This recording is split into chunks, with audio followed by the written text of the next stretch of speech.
प्रिय विद्यार्थियों, ध्यान से देखो इधर। इंग्लिश ग्रामर में बहुत से प्रीपोजिशंस हैं जिनका प्रयोग किया जाता है, जिनके बगैर इंग्लिश ग्रामर अधूरी है, वाक्य कंप्लीट नहीं कर सकते हो।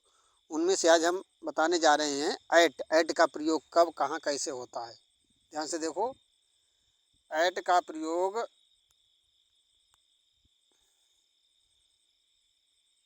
स्थान,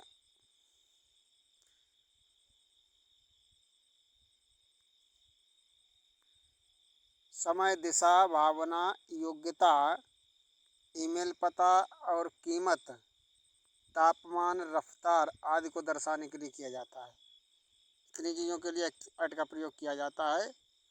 तो अब ध्यान से देखो।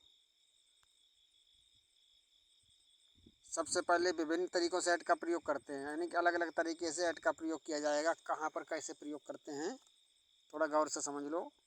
सबसे पहले स्थान के संबंध में समझ लीजिए। जैसे दिया है, we will meet you at the entrance. यहाँ पर ऐट का प्रयोग किया गया है, यानी कि हम तुम्हें प्रवेश द्वार पर ही मिलेंगे। प्रवेश द्वार पर ही। तो यहाँ पर ऐट का प्रयोग जो है पर के लिए किया गया है, स्थान चिन्हित किया गया है, पॉइंट किया गया है, स्थान की तरफ इंगित किया गया है, पर के लिए किया गया है। अब समय दिया है, there is a meeting at 2:30 this afternoon, यानी कि आज दोपहर 2:30 पर बैठक है। तो एट 2:30 का मतलब 2:30 पर। यहाँ पर भी ऐट का प्रयोग पर के लिए किया गया है, पर शब्द के लिए का प्रयोग हुआ है।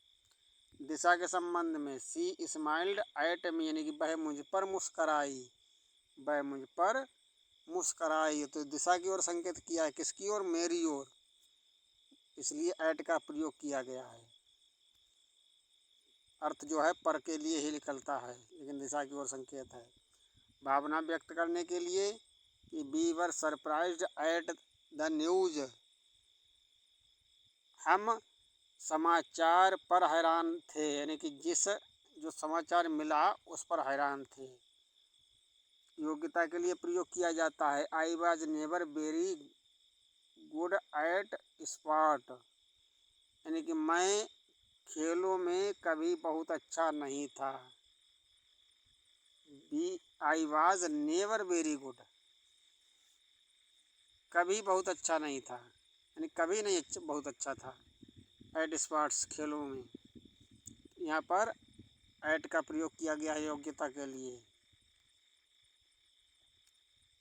ईमेल पता के लिए डिक्शनरी एट cambridge.org ऑर्गेनाइजेशन, यानी कि ऐट का प्रयोग किया गया है ईमेल पता के लिए। कीमत, तापमान, दर या रफ्तार के लिए प्रयोग किया जाता है। जैसे I am not going to buy those shoes at $150, यानी कि मैं उन जूतों को $150 में नहीं खरीदूँगा। $150 में, यहाँ पर ऐट का प्रयोग में के लिए हुआ है, ये समझ लो। इस तरह से ये कीमत और तापमान के लिए, रफ्तार के लिए, दर के लिए यही प्रयोग किया जाता है। कुछ विशिष्ट वाक्यांश ऐट का प्रयोग कुछ विशिष्ट वाक्यांशों जैसे सप्ताहांत और रात में भी होता है। जैसे I can spend my day at the weekend as like, यानी कि मैं सप्ताहांत में अपना दिन अपनी इच्छा अनुसार बिता सकता हूँ। एट द वीकेंड, यानी सप्ताह के अंत में। तो यहाँ पर भी मे के लिए ही ऐट का प्रयोग किया गया है। तो इस प्रकार से ऐट का प्रयोग होता है, यानी कि स्थान, समय, दिशा, भावना, योग्यता, ईमेल पता, कीमत, तापमान, रफ्तार, दर आदि दर्शाने के लिए किया जाता है। तो ये ऐट का प्रयोग इस प्रकार से किया जाता है। हमने आपको बताया ऐसी स्थितियाँ जहाँ आ जाती हैं वाक्यों में ऐट का प्रयोग होता है। और शेष प्रोविज़न्स जो और हैं उनकी जानकारी अगली क्लास में अगले वीडियो में मिलेगी। तब तक के लिए जय हिंद।